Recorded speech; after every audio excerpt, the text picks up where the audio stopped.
Good day everyone, my name is Mark Ivan Waltnan from BSHM2H, and let's talk about pattern in nature. Pattern in nature are visible regularities of form found in the natural world. These patterns recurs in different contexts and can sometimes be modeled mathematically. Natural patterns include symmetries, trees, spirals, Linder's wave, poems, tessellation, cracks, and stripes. Early Greek philosophers studied pattern with Plato, attempting to explain order in nature. The modern understanding of visible patterns developed gradually over time.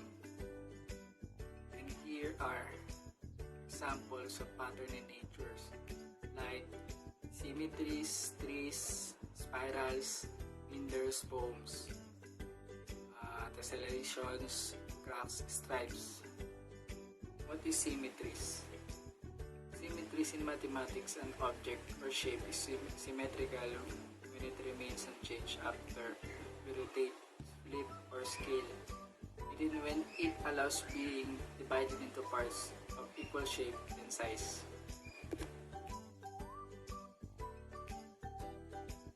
What is trees patterns? Trees are natural fractals pattern that repeat smaller and smaller copies of themselves to create the biodiversity of forest. Each tree branch from the trunk to the tips is a copy of the one that came before it.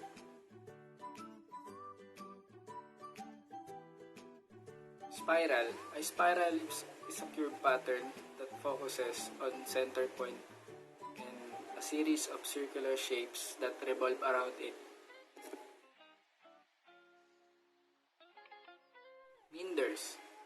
Meanders are represented by bends in rivers and channels but can also be seen in other forms throughout the natural environment.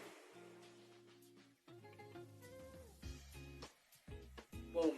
Foam consists of bubbles packed together in fractal pattern. Tessellations form a class patterns found in nature.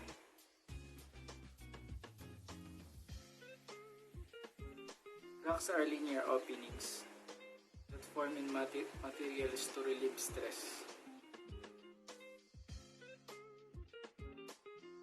Stripes. The stripes pattern is evolutionary in that increases the chances of survival through camouflage.